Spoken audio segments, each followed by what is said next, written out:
Venkatesh advanced pain clinic, నొప్పి మాయం, surgery దూరం. For appointments 9155515563.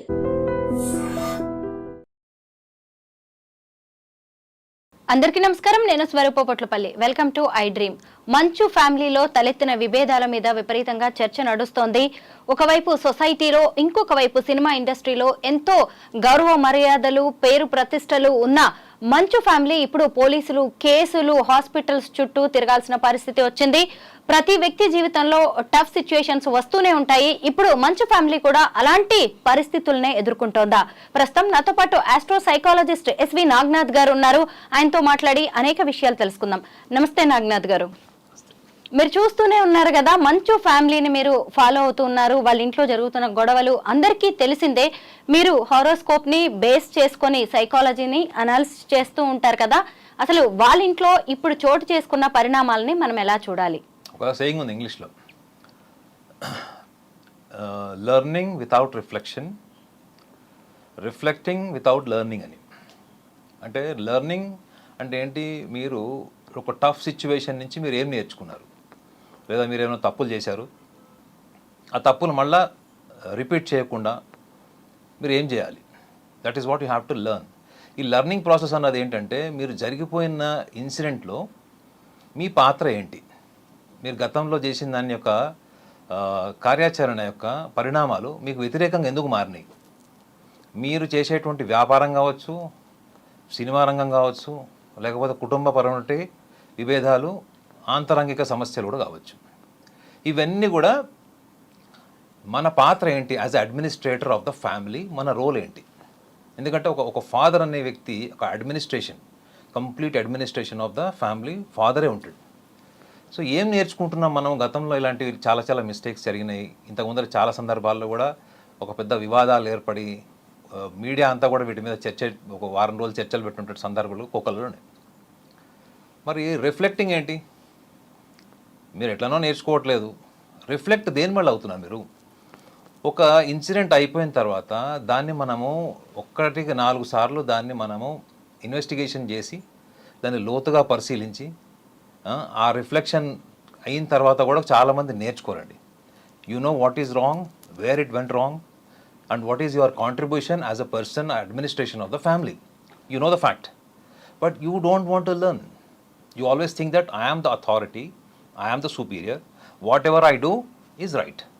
ఈ రిఫ్లెక్షన్ నుండి లెర్నింగ్ లేకపోయినా, లెర్నింగ్ నుండి రిఫ్లెక్షన్ లేకపోయినా దాన్ని ఏమంటారంటే నార్సిసిస్టిక్ ట్రైట్ అంటారు. అంటే ఏంటి?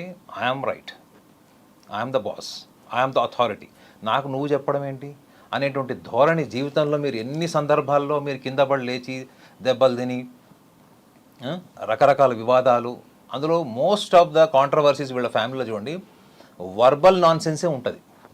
అటు మంచు విష్ణు చేసిన, మంచు మోహన్ బాబు చేసిన, వీళ్ళిద్దరే మీరు చూడండి, వీళ్ళ స్టేట్మెంట్స్ని ఎక్కువగా మీకు సోషల్ మీడియాలో విపరీతంగా ట్రోల్ చేశారు. అంటే భూత భవిష్యత్తు వర్తమాన కాలానికి సంబంధం లేనటువంటి పదాలన్నీ, స్టేట్మెంట్లు అన్నీ ఇస్తారు వీళ్ళు.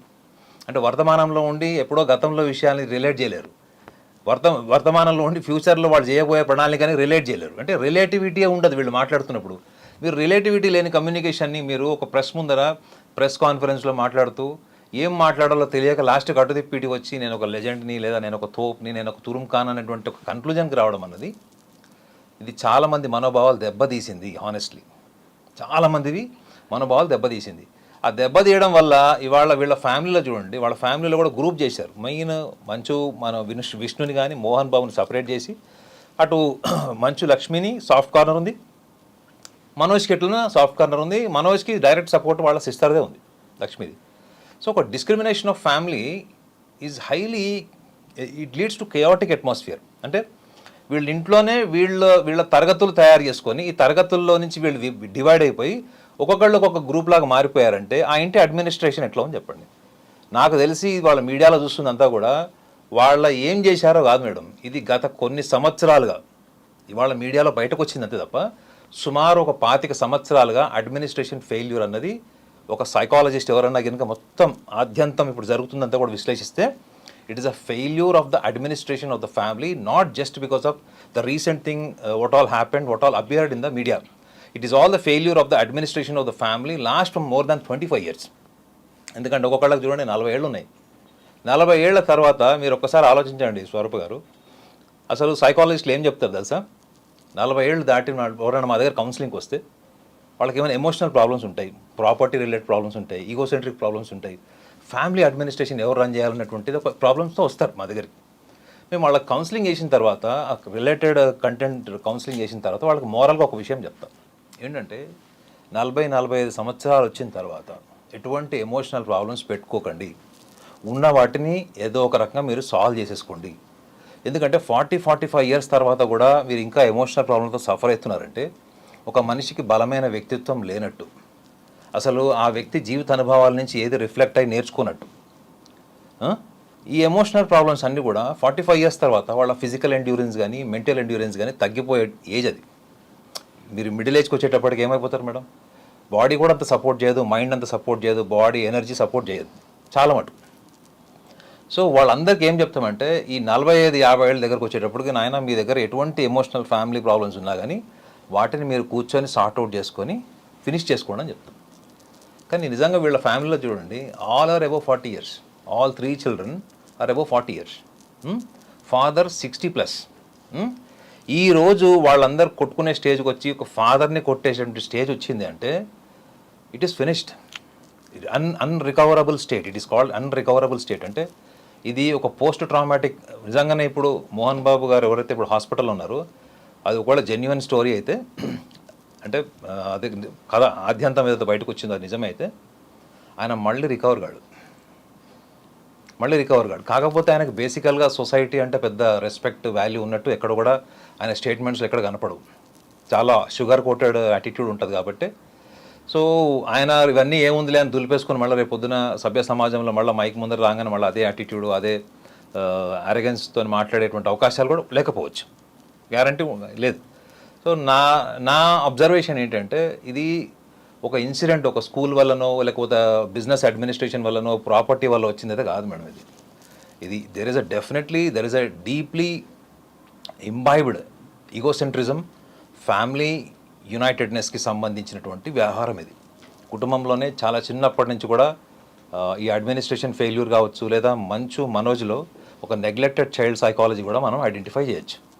ఎందుకంటే సెకండ్ వైఫ్ కదా ఆమె.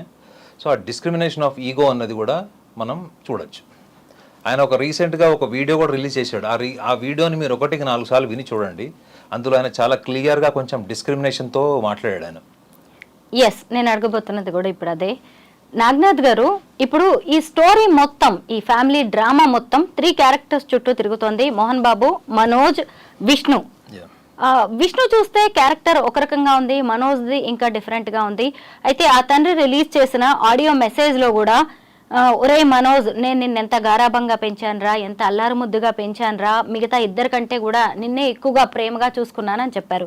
ఎందుకు ఒకే పేరెంటింగ్ చూసినప్పుడు ఒకటే అయినప్పుడు ఎందుకు వీళ్ళిద్దరి పర్సనాలిటీస్ అన్నదమ్ములవి ఇంత డిఫరెంట్గా ఉన్నాయి? అదే, దట్ ఈస్ వెరీ ఇంపార్టెంట్. ఎందుకంటే సైకాలజీ కూడా ఏం చెప్తుంది అంటే, ఫర్ ఎగ్జాంపుల్ ఇప్పుడు మీ ఇంట్లో 4 పిల్లలండి, మీకు 4 పిల్లలు ఉన్నారు. మీ 4 పిల్లల్ని మీరు మీ భర్త ప్రేమగా పెంచుతారు, వాళ్ళకి అన్ని ఫెసిలిటీస్ ఇస్తారు. కానీ వాళ్ళ 4 వ్యక్తిత్వం ఎందుకు భిన్నంగా ఉంటుంది? ఒకళ్ళు షార్ట్ టెంపర్డ్ ఉంటారు, ఒకళ్ళు స్మార్ట్ ఉంటారు, ఒకళ్ళు అగ్రెసివ్ ఉంటారు, ఒకళ్ళు ఆరగెంట్ ఉంటారు, ఇంట్రోవర్ట్స్ ఉంటారు. ఎందుకు అంటే బై బర్త్ ఒక నేచర్ ఉంటుంది, పుట్టుకతోని ఒక స్వభావం వస్తుంది. దాన్ని సైకాలజీలో నేచర్ అంటారు. మీ పెంపకంని నర్చర్ అంటారు. So nature by birth can influence and modify the individual's personality for the betterment of life. ఇది సైకాలజీ చెప్తుంది. ఆస్ట్రాలజీలో కూడా బై బర్త్ ఒక నేచర్ ఉంటుంది మేడం. ప్రతి హారోస్కోప్కి కూడా ఒక సిగ్నిఫికెంట్ క్యారెక్టర్స్ ఉంటాయి, నేచర్ ఉంటుంది. అది పుట్టుకతోనే వస్తుంది, గర్భసంచిలో ఉన్నప్పుడే ఆ లక్షణాలు ఉంటాయి వాళ్ళకి. ఆ శిశు జన్మం టైంలో గర్భసంచిలో నుంచి శిశు జన్మం జరిగేటప్పటికీ వాళ్ళకి ఒక స్వభావం ఉంటుంది అని జ్యోతిష శాస్త్రం ఎప్పుడో చెప్పింది.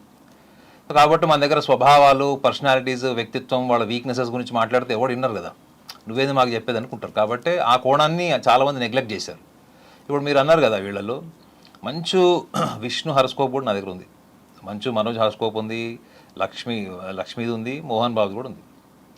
సో మంచు విష్ణుని చూస్తే మాత్రం ఆయన is a very dispassionate and ఈ ల్యాక్ ఎమోషన్స్. అంటే పర్సనాలిటీ వైజ్ అతని డేట్ ఆఫ్ బర్త్ని తీసుకొని అని హారోస్కోప్ అనాలిసిస్ చేసినా కానీ అతనికి ఏంటంటే ఎమోషనల్ కాదు, is a very smart guy. ఇంకొకటి ఏంటంటే చాలా ఎంతూజియాస్టిక్గా, యాక్టివ్గా, చియర్ఫుల్గా ఉండేవాడు. So talent point of view చూస్తే మాత్రం ఎన్విరాన్మెంట్లో ఉన్న రీసోర్సెస్ని వాడుకోవడం తప్ప తను ఒక ఎన్విరాన్మెంట్కి రీసోర్స్ కాలేడు. మీరు ఉన్న ఫెసిలిటీస్ని వాడుకుంటున్నారా, మీరు ఒక ఫెసిలిటీని క్రియేట్ చేస్తున్నారా? ఈ 2 యాంగిల్స్ ఆఫ్ పర్సనాలిటీస్ ఉంటాయి. సో నాకు తెలిసి ఈ లక్షణం వాళ్ళ ఫాదర్ నుంచి అతను నేర్చుకున్నాడని నాకు అనిపిస్తుంది. అంటే తన టాలెంట్ కంటే మించి గుర్తింపు సంపాదించాలి అంటే తన చుట్టుపక్కల వాళ్ళు కూడా అంత టాలెంటెడ్ ఉండాలి. వాళ్ళని మనం వాడుకొని మనకంటూ ఒక ఐడెంటిటీ క్రియేట్ చేసుకున్నాం. You have to be very smart. అందరికీ రాదండి, దాన్ని డిపెండెంట్ ఇంటెలిజెన్స్ అంటారు. అది మోహన్ బాబులో చాలా కనిపిస్తుంది, మోహన్ బాబు పర్సనాలిటీలో. ఎందుకంటే నా హారోస్కోప్ కూడా నేను చూశాను, జన్మ రాశి నక్షత్రం అన్నీ ఉన్నాయి. కాకపోతే మీకు టెక్నికల్గా చెప్తే అర్థం కాదు కాబట్టి నేను అందులో ఉన్నటువంటి ఎసెన్స్ మీకు చెప్తున్నాను. సో మనోజ్ దగ్గరకు వచ్చేటప్పటికి ఏంటంటే మనోజ్ ఈజ్ వెరీ ఎమోషనల్. ఆయన డేట్ ఆఫ్ బర్త్లో పుట్టిన వాళ్ళు మీరు ఎవరన్నా చూడండి, ఆయనలో 2 మైనస్ పాయింట్స్ ఉన్నాయి, 2 ప్లస్ పాయింట్స్ కూడా ఉన్నాయి. మైనస్ పాయింట్స్ ఏంటంటే ఆయన ఈజ్ అ రెబెలియస్. అంటే దేనికైనా అతను తిరగబడతాడు. అంటే పోటీతత్వం ఉంది, ఫైట్ చేస్తాడు. ఎన్నిసార్లు కింద పడినా కానీ లేచి నుంచొని ఫైట్ చేసేటప్పుడు అంటే ఒక పోటీ పటిమ ఉంది, అదొకటి. రెండోది ఈజ్ వెరీ షార్ట్ టెంపర్డ్. అర్థమైందా? షార్ట్ టెంపర్డ్నెస్ అంటే ఏంటంటే మీరు ఎవరైనా ప్రొవోక్ చేశారనుకోండి madam, if you are short tempered, మిమ్మల్ని ఈజీగా ప్రొవోక్ చేసి మిమ్మల్ని రెచ్చగొట్టి మీకు మీకు మీకు తెలియని స్థాయికి మీలో ఆవేశాన్ని క్రియేట్ చేయొచ్చు if you are short tempered. ఆ షార్ట్ టెంపర్డ్నెస్లో మీరు ఏమైనా చేయొచ్చు, తర్వాత మీరు రిపెంట్ కూడా కావచ్చు. సో మంచు మనోజ్లో ఉన్నటువంటి ఒక లక్షణం ఏంటంటే he will get in to this kind of short tempered attitude, get in to actions. Later on he will repent or he may compromise for the welfare of the family. ఈ 2 angles ఉంటాయి. ఇవి ఆయనలో ఉన్నటువంటి negative attitudes. Positive strengths అంటే దాన్ని ఏమంటారు అంటే determination. You can say it determination and if highly family oriented. పైకి అట్లా కనిపిస్తున్నాడు, అంత చేస్తున్నాడా? నాకు తెలిసి వాళ్ళు మొత్తం 4 highly family oriented, very genuine emotions అంటే లక్ష్మి అండ్ మనోజ్. వాళ్ళ హారోస్కోప్ ప్రకారం ఇది వాళ్ళ ఎక్స్టర్నల్ పర్సనాలిటీ, వాళ్ళ మీడియా ముందు సమావేశాలు చూసి నేను చెప్పట్లేదు. ఇది imbibed nature in the horoscope. ఏంటంటే వీళ్ళిద్దరు హైలీ ఫ్యామిలీ ఓరియంటెడ్. వాళ్ళు ఎప్పుడైనా సందర్భం వస్తే ఫ్యామిలీ కోసం నుంచుంటారు, irrespective of the condition and circumstances వాళ్ళు నుంచుంటారు వాళ్ళు. కానీ మనోజ్కి ఏంటంటే he doesn't know how to articulate himself during his temperamental time. So ఈ టెంపర్మెంటల్ ఇష్యూస్ ఉన్న వాళ్ళు చాలా సందర్భాల్లో వాళ్ళకి విలువైంది కూడా పోగొట్టుంటారు వాళ్ళు. అంటే ఆ చిన్న సెన్సిటివ్ నేచర్ కావచ్చు, ఆ టైంలో వాళ్ళకి ఈగోసెంట్రిజం వల్ల కావచ్చు, ఆ టైంలో వాళ్ళకి ఏం దోస్తే అది కరెక్ట్ అనమాట. ఈ టైంలో నేను ఏమనుకుంటే నాకు అది కరెక్ట్, ఇప్పుడు నేను నమ్మిన సిద్ధాంతం కోసం నేను ఫైట్ చేస్తా, వార్ చేస్తా అనేటువంటి టెంపర్మెంట్లోకి వెళ్ళిపోయినప్పుడు. సో ఇలాంటి వాళ్ళని నిజంగా మోహన్ బాబు లాంటి వ్యక్తి సాఫ్ట్గా ఇంటలెక్చువల్ డీల్ చేయాలి తప్ప నేను నిన్ను మీరు అన్నారు చూడండి, నేను నిన్ను పోషించాను, ఇంత ఎవరి కోసం పోషిస్తారండి? నీ మొదటి భార్య చనిపోయింది, 2వ పెళ్ళి ఎందుకు చేసుకున్నావు మరి అలాంటప్పుడు? ఇప్పుడు ప్రాక్టికల్గా రా మెటీరియల్ క్వశ్చన్స్ అడిగితే నువ్వు ఎందుకు చేసుకున్నావు? నీకు ఒక ఎమోషనల్ బాండేజ్ కావాలి కాబట్టి, నీ ఫ్యామిలీలో నీ పిల్లల్ని చూసుకోవడానికి అప్పటికే 2 పిల్లల్ని చూసుకోవాలి కాబట్టి నువ్వు పెళ్లి చేసుకున్నావు. నువ్వు మెహర్బానీ చేసినట్టు ఎందుకు మాట్లాడతావు నాకు అర్థం కాదు. ఇది మోహన్ బాబే కాదండి, చాలామంది పేరెంట్స్ మా దగ్గరకు వచ్చినప్పుడు నేను వాడిని పెంచానండి, పోషించానండి ఇవన్నీ చెప్తాడు. నువ్వు పిల్లల్ని కనకపోతే సమాజం నేను ఏమంటుంది? నీకు పిల్లలు లేరనుకోండి, మగవాడిని ఏమంటుంది? ఒక్కొక్క స్టేట్మెంట్ ఉంటుంది, నేను చెప్పడం ఇష్టం లేదు. అదే ఆడవాళ్ళు పెళ్లి చేసుకున్న పిల్లలు లేదనుకోండి, వాళ్ళు ఈ వ్రతాలు నోములు సభ్య సమాజంలో వాళ్ళని పోతే వాళ్ళు ఎట్లా ట్రీట్ చేస్తారు? సో వీళ్ళు మెహర్బానీ చేసినట్టు మాట్లాడతారు చూడండి. నిజంగా వీళ్ళు deep inside they are terribly suffered with egocentrism and arrogance. వాళ్ళు ఏం మాట్లాడుతున్నారు అన్నప్పుడు వాళ్ళ భావావేశము, ఆ సెల్ఫ్ పిట్టి ఉంటుంది చూడండి. నాకు నా ఈగో బ్లాస్ట్ అయ్యే వరకు నేను ఒక రకంగా ఉంటాను. ఇక ఈగో బ్లాస్ట్ అయింది, వర్కౌట్ కావట్లేదు, రిజల్ట్స్ రావట్లేదు, అలాంటప్పుడు సెల్ఫ్ పిట్టిలోకి వెళ్తాం. అంటే నేను నీకు ఇది చేశాను రా, నేను అది చేశాను, నేను కష్టపడి పైకి వచ్చాను, నీకు ఏం తక్కువ చేశాను, సెల్ఫ్ పిట్టి, సానుభూతి లక్షణాలు అనమాట. నేనైతే కాన్ఫిడెంట్గా చెప్తా ఏంటంటే మంచు మనోజ్ ఎప్పటికీ ఆ ఫ్యామిలీతో కలవడు. ఎందుకు అంటే ఆలోచించుకోండి, ఒక స్మార్ట్నెస్ ఉన్నటువంటి brother, terrible egoism and beyond ఎబిలిటీకి మించినటువంటి మాటలు, ఎబిలిటీకి మించినటువంటి పర్సనాలిటీ అనే వ్యక్తి ఏమన్నా అయ్యుండొచ్చు. కానీ ఆయన సభ్య సమాజంలో ఎన్నిసార్లు మాట్లాడినా కానీ సమాజానికి చిరాకు పుట్టేలాగా మాట్లాడిపోయడం, తనకు సెల్ఫ్ డిక్లరేషన్ అనమాట, సెల్ఫ్ ప్రొక్లైమ్డ్ లెజెండ్గా తను చెప్పుకోవడము. నిజంగా చెప్పాలంటే అసలు మీరు ఒకసారి ఆలోచించండి మేడం, వజ్రోత్సవం జరిగింది తెలుసు కదా మీకు, ఫిలిం ఇండస్ట్రీ వజ్రోత్సవం జరిగినప్పుడు ఆయన చేసినటువంటిది ఎంతమందిని ఇప్పటికి కూడా మర్చిపోకుండా చేసింది. సో మోహన్ బాబు గారి పర్సనాలిటీలో ఏంటంటే ఆయన హైపర్ సెన్సిటివ్ అండి. ఈగోయిజం వెనక హైపర్ సెన్సిటివిటీ కూడా ఉంటుంది. ఈ హైపర్ సెన్సిటివ్ ఉన్నవాళ్ళు మిమ్మల్ని ప్రేమిస్తే కూడా పిచ్చోళ్ళలాగా ప్రేమిస్తారు. మీ మీద కోపం వచ్చింది, అనుమానం వచ్చింది అనుకోండి, ఈక్వల్గా వైలెంట్గా అవుతారు. కేరింగ్ ఎక్స్ట్రీమ్స్ ఉంటాయి, వెండెక్టివ్నెస్, రివెంజ్ కూడా వెనకబడి రివెంజ్ తీసుకుంటారు వీళ్ళు. ఎక్స్ట్రీమ్స్ అనమాట. Psychological. Love is psychological, hatred is also psychological. So ఇట్లాంటి వాళ్ళు అధికారంలో ఉన్నప్పుడు, వాళ్ళు ఒక అడ్మినిస్ట్రేషన్ పవర్లో ఉన్నప్పుడు దాన్ని మిస్యూజ్ చేసుకుంటారు బికాజ్ ఆఫ్ హైపర్ సెన్సిటివ్. వీళ్ళకి పక్షపాతం ఉంటుంది. వీళ్ళకి భజన చేసే వాళ్ళకు ఒక అడ్మినిస్ట్రేషన్ ఉంటుంది. వీళ్ళని ఎవరైనా రాడికల్గా క్వశ్చన్ వేసినా, ఫ్యాక్ట్స్ మాట్లాడినా, లేదా మీకు ఇండివిజువాలిటీ ఉందనుకోండి, మిమ్మల్ని ఇరాడికేట్ చేసేటువంటి లక్షణాలు కూడా ఈ మోహన్ బాబు గారి పర్సనాలిటీలో ఉంటాయి. ఇది ఇంబైబ్డ్ ఉంటాయి ఇవి. ఇప్పుడు వాళ్ళ ఇంట్లో చూసుకోండి మీరు, రిలేటివ్గా అదే జరుగుతుందా లేదా? ఒక కొడుకు మీద ఒక డిస్క్రిమినేషన్ ఉంది, ఇంకో కొడుకు మీద ఇంకో డిస్క్రిమినేషన్ ఉంది. ఇట్లా ఉన్నప్పుడు ఆ ఫ్యామిలీ అడ్మినిస్ట్రేషన్ అంతా కూడా ఈయన అనుభవము, ఈయన ప్రజలకు చెప్పేటువంటి క్రమశిక్షణ, ఈయన ఆరాధ్య దైవం అనేటువంటి రామారావు గారు, దాసనారాయణరావు గారు, వీళ్ళందరూ ఎలా ఉన్నారు అసలు? ఈ రోజు కూడా రామారావు గారి కుటుంబంలో ఎవరైనా రామారావు గారికి వ్యతిరేకంగా ఇవాళ మాట్లాడతారు వచ్చి? అంటే పిల్లలు రోడ్డు మీద వచ్చి కొట్టుకున్నారు ఇట్లా ఆస్తుల కోసం. వేరే కారణాల వల్ల, పొలిటికల్ రీజన్స్ వల్ల అది వేరే విషయం. బట్ ఆస్తి కోసం కొట్టుకున్న వాళ్ళు రోడ్డు మీదకి వచ్చి ఇట్లా ఉన్నారు. ఎవరన్నా ఆయనకు ఎదురుగా నుంచి మాట్లాడే ధైర్యం ఎవరికైనా ఉందా? కానీ వాళ్ళు ఇక్కడ ఏం జరిగిందని హాస్పిటలైజ్ అయ్యాడు ఇంజురీస్తోని. హాస్పిటలైజ్ అయ్యాడు. ఇవాళ పొద్దున కూడా ఏదో వీడియో చూసాను, డాక్టర్ ప్రజెంటేషన్లో చూసాను. చెస్ట్ మీద, తలకాయ మీద, వీపు మీద, చేతి మీద అనే దెబ్బలు నేనాడు. So that is finished madam. The administration not just an administration. మనం సోల్ అంటాం చూడండి, that soul itself is vanished out of his body. Now is only physical.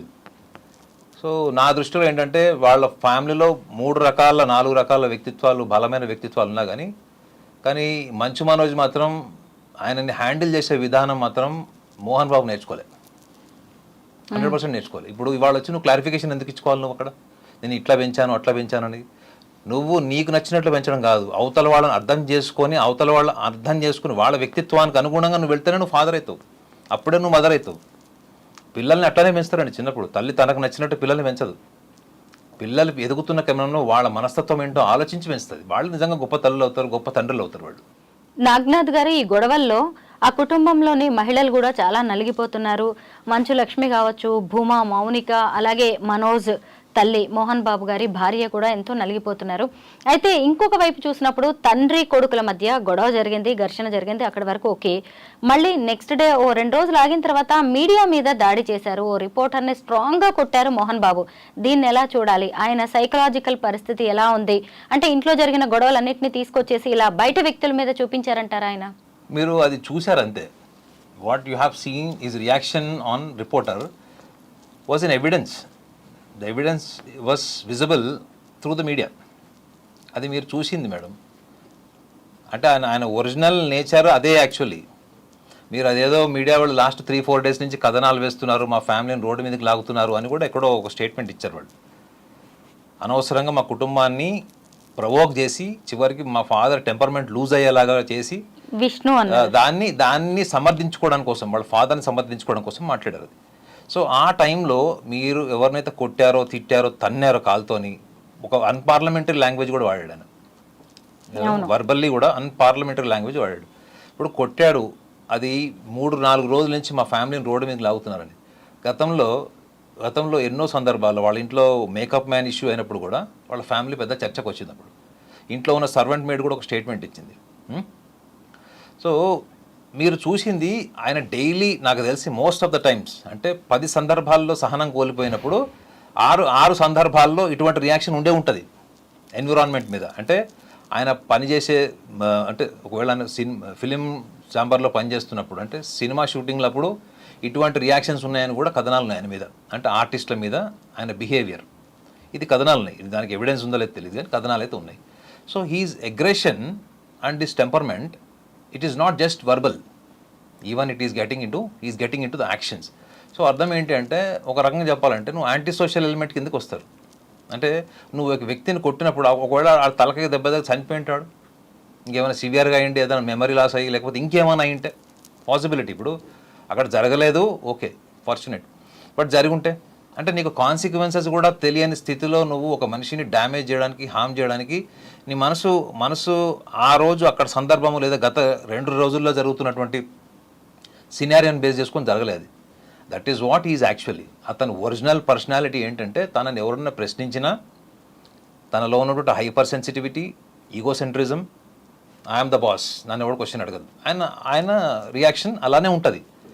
Question వేసాడు కాబట్టే మన దగ్గర చాలామంది సెలబ్రిటీలని మీరు క్వశ్చన్ అడగండి డైరెక్ట్గా 2-3 క్వశ్చన్స్, ఇలా రియాక్షన్ ఉండకపోవచ్చు కానీ మైక్ తీసేసి వెళ్ళిపోవడము, అరవడము, తిట్టడము, లేదా అవతల వాడికి వాడి స్థాయి గురించి మాట్లాడడం, ఇవన్నీ సర్వసాధారణంగా ఉంటాయి.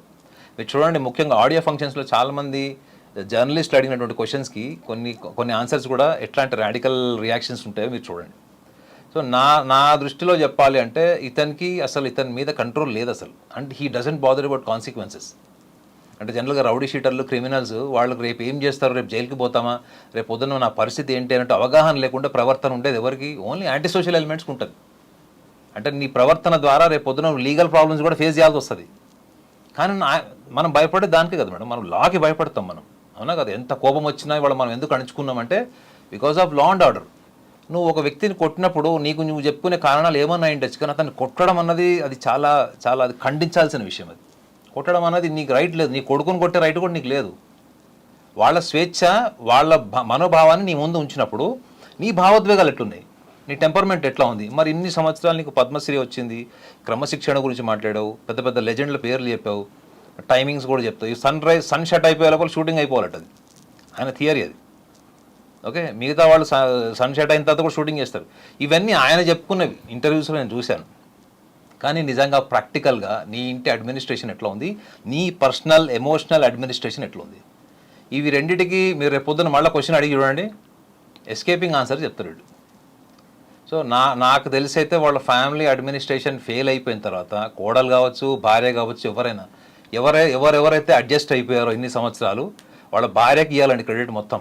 మోహన్ బాబు గారు భార్యకి ఈ రోజు వరకు వాళ్ళ కుటుంబంలో ఏం జరుగుతుంది, ఆయన టెంపర్మెంటల్ ఇష్యూస్ ఏంటి, ఆయన ఎట్లా కమ్యూనికేట్ చేస్తాడు, ఆయన ఎటువంటి సందర్భాల్లో ఎటువంటి నిర్ణయాలు తీసుకుంటాడు, ఇవన్నీ కూడా బయట ప్రపంచానికి ఎవరికి తెలియకుండా కేవలం అతను ఒక నటుడుగా మాత్రమే ప్రపంచానికి తెలిసేలా చేసిందంటే అందులో భార్య పాత్ర 99% ఉంది. ఈయన ఒక్క క్షణికావేశంలో ఇలా మాట్లాడడం, 2-3 ఇన్సిడెంట్స్ కూడా మనం చూసాం. కాబట్టి ఆయన టెంపర్మెంటల్ ఇష్యూస్ మీద ఆయనకు అసలు కంట్రోల్ లేదు. సో ఈ రోజు వరకు వాళ్ళ ఫ్యామిలీ యునైటెడ్గా ఉందంటే కూడా maybe only because of his wife. So వాళ్ళ వైఫ్, రెండోది మంచు మనోజ్ గురించి కూడా చెప్పాడు, నాకు ఫస్ట్ వైఫ్ డివోర్స్ అయింది మంచు మనోజ్ది. సెకండ్ వైఫ్ ఇప్పుడు ఈ అమ్మాయి కూడా అతన్ని బాగా అర్థం చేసుకొని అతని యాంగిల్లో అర్థం చేసుకోవడం అంటే ఏంటి తెలుసా మేడం, మీ వైపు నుంచి నేను ఆలోచించడం, I'm completely empathized to understand what kind of personality you are, that is what is understanding. నా ఆలోచన నుంచి, నా అహం నుంచి నేను అనాలిసిస్ చేసి అర్థం చేసుకోవడం అన్నది ఒక కోణం ఉంటుంది. సో ఆ యాంగిల్ ఆఫ్ అండర్స్టాండింగ్ అన్నది మంచు మనోజ్ భార్యకి ఉంది కాబట్టి వాళ్ళిద్దరు స్ట్రాంగ్గా నిలబడ్డారు. సో నాకు తెలిసి ఒకవేళ మోహన్ బాబు కానీ విష్ణు కానీ ఈ యాంగిల్లో వెళ్ళి అతన్ని కంట్రోల్ చేయడానికి ట్రై చేస్తే మాత్రం ఇంకా కెయాటిక్ అట్మాస్ఫియర్కి దారి తీస్తుంది తప్ప ఇది ఇక్కడ ఎక్కడ కూడా ఆగదు.